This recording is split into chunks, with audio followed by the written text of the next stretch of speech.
আবার কিছু আছে কথার মধ্যে শিরক, যেমন কেমন আছেন, আপনার দোয়ায় ভালো আছে। কেমন আছেন, আপনার দোয়ায় ভালো আছে। আপনার মায়ের কি অবস্থা, মায়ের অবস্থা ভালো, ডাক্তারটা সময় মতো না আসলে মাকে বাঁচানো যেত না। যাত্রা কেমন ছিল, জার্নি খুব ভালো ছিল, ড্রাইভার অনেক ভালো ছিল, ড্রাইভারের দক্ষতায় অ্যাক্সিডেন্ট থেকে নিশ্চিত অ্যাক্সিডেন্ট থেকে বেঁচে গেছে। আমি না থাকলে কাজটা হতো না, ভাগ্যিস আপনি ছিলেন, না হলে আমার এই বিপদ থেকে রক্ষা হতো না। প্রচুর কথা বলতে গেলে সারা রাত চলে যাবে, কথার মধ্যে বেশি শিরক হচ্ছে। এমনকি অনেক গানের লিরিক্স দেখবেন, তোমাকে ছাড়া বাঁচবো না, তুমি আমার জীবন, তুমি আমার মরণ, এ ধরনের কথা আছে না? আসমান জমিন চন্দ্র সূর্য সব তোমার, তোমার জন্য চাঁদ নিয়ে এসে দিব, চাঁদে বাড়ি বানাবো, কত কথা। এই শিরিক এবং তাওহীদটাকে শেখেন। শেখার পরে আপনি উপন্যাস পড়বেন, কবিতা পড়বেন, গানের লিরিক্সগুলো পড়বেন, দেখবেন যে শিরিক দিয়ে ভর্তি।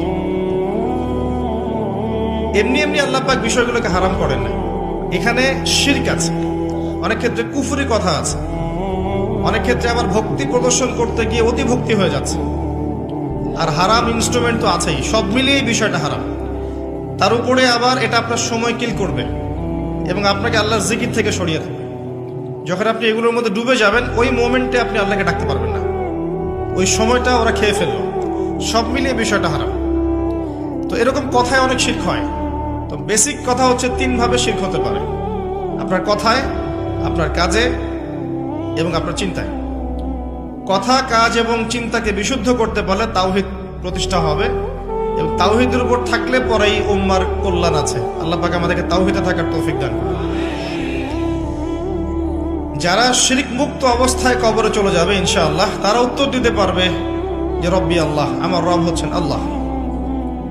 যখন দ্বিতীয় প্রশ্ন করা হবে মা দীনুক, দুনিয়াতে যারা দিন ইসলামকে ঠাট্টার ছলে গ্রহণ করেছে, হাসি তামাশার মতো, ইসলামের কিছু অংশ ভালো লাগে গ্রহণ করেছে, কিছু অংশ ভালো লাগে না গ্রহণ করে নাই, যতটুকু করলে কোনো সমস্যা হয় না করে, যেটা করলে সমস্যা হয় করবে না, ইসলামকে পরিপূর্ণ জীবন ব্যবস্থা রূপে বিশ্বাসই করে না, মনে করে ইসলাম এই যুগে চলে না, ওই যুগে চলতো, ইসলাম সেকেলে ব্যাকডেটেড, এখন আমরা আধুনিকতার সময় আছি ইত্যাদি, ইসলামের সব বিধান এখন আসলে প্রযোজ্য নয়, এগুলো আগে চলতো এখন হয়তো চলে না।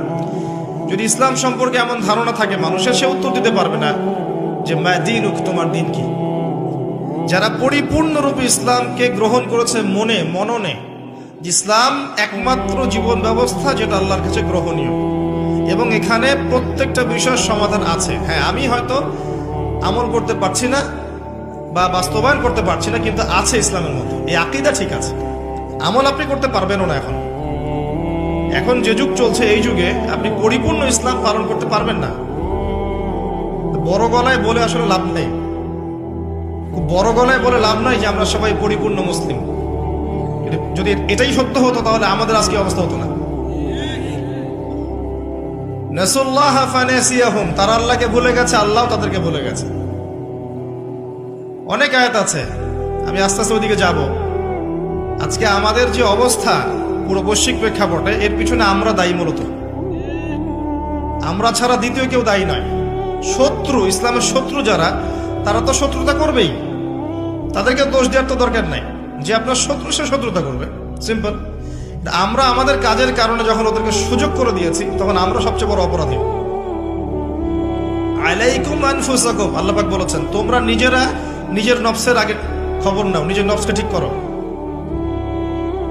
লা ইয়াদুররুকুম মান দাল্লা, যারা পথভ্রষ্ট হয়ে যাবে, এদের পথভ্রষ্টতা তোমাদের কোনো ক্ষতি করবে না। ইনিহতাদাইতুম, যদি তোমরা হেদায়েতের উপর থাকো, যদি তোমরা পরিপূর্ণ হেদায়েতের উপর থাকো, তাহলে যারা পথভ্রষ্ট হয়ে যাচ্ছে বা গেছে, এদের পথভ্রষ্টতা তোমাদের কোনো ক্ষতি করবে না।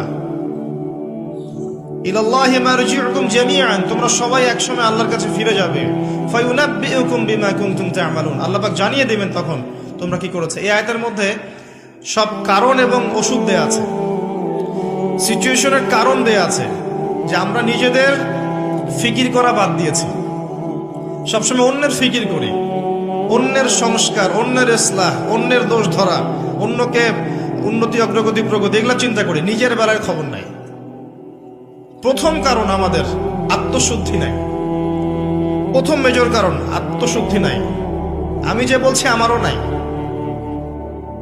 বড় গলায় কথা বলা সহজ, বাস্তবতা হচ্ছে এই আমরা প্রত্যেকেই অপরাধী। বক্তা, শ্রোতা, আলেম, জালেম যত মানুষ আছে আমাদের এখানে চারপাশে সবাই পাপী, সবাই অপরাধী, এবং প্রত্যেকেই যার যার দায়িত্ব অবহেলা করেছি। আলাইকুম আনফুসাকুম, তোমরা আগে নিজেদের নফস ঠিক করো। যারা পথভ্রষ্ট হয়ে গেছে ওদের পথভ্রষ্টতা তোমাদের কোনো ক্ষতি করবে না, আগে নিজে ঠিক হও। আমরা দেখবেন সবসময় মানুষের সংস্কারের চেষ্টা করি, মানুষের ভালো, মানুষের কল্যাণ, মানুষকে পথ দেখাতে চাই, নিজেই পথ পাই না। এটা বাস্তবতা। দেখবেন পৃথিবীতে মুসলিমদের যতগুলো কান্ট্রি আছে, যত সামরিক বাহিনী আছে, যত অস্ত্র আছে, যত সম্পদ আছে, যত জনবল আছে, এটা পৃথিবীর অন্য কোনো জাতির নাই, কোনো জাতির নাই।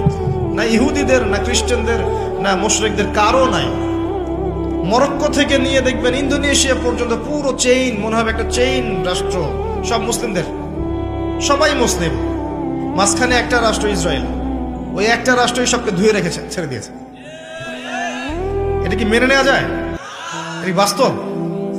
একটা শত্রু 100টা 100 জন জনবলকে পরাজিত করতে পারে? পারে না। পারলো কেমন করে? ওই যে আলাইকুম আনফুসাকুম নাই, নিজেদের নফসের খবর নাই।